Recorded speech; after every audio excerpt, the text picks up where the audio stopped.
Not to be dramatic, but it was a cold January night, and a girl has fallen in the river. Well, a woman, another troubled soul, or maybe just drunk. The details are hazy, and folk are crazy, and people are lazy with the facts round here. The gossip travels faster than the current.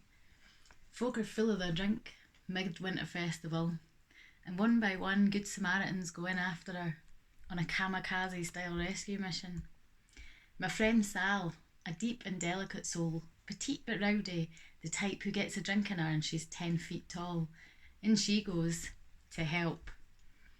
The emergency services, with their high vis and disco sirens, have to retrieve the lot of them then. A gaggle of revellers turned rescuers sent to the hospital wrapped in tinfoil blankets like leftover Christmas turkeys. 2 weeks later, I'm 4 miles away from the scene. I'm walking by the estuary and I find a shoe. Well, a trainer, white and red with a big Nike tick. I take a photo and I put it on Facebook. Funny what you find on your travels, I say. And no word of a lie, this guy tags my pal Sal and says, "Here, isn't this your shoe?" Turns out she lost not one but two during her daring rescue attempt. "Find me the other," she says. "I really like those shoes." "It's on," I say. And I spend the next few weeks taking daily walks, patrolling the riverbanks, looking for the shoe. And I start to make these daft wee videos, telling tales of my time as a great shoe detective. And I talk about the bigger issues, opening up like an emotional can of worms, where there's room for them to wriggle free among the silt and the sea air and the tide.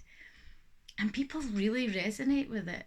Makes them laugh and cry, and I'm out walking every day like my life depends on it. And it really does, because it actually got me out of this terrible winter slump where your mood just goes flat and festering. And there's that delicious chain of events, synchronicity, that someone who wanted to end their life put themselves in the river, but it wouldn't let her because it wasn't her time. And the same riverbed stole a pair of shoes and spat one out for me to find. And then it was the only damn thing keeping me alive. I see lost shoes differently now. A lost soul equals a lost soul. And I wonder how many of them belong to the dead. And I decided I don't want that for me. My family looking for me and all they find is a shoe, a suicidal Cinderella.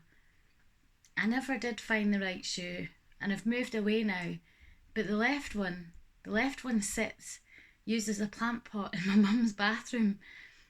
And when I do visit those shores again, I always have a look, just in case. You've always got to have a bit of hope, eh?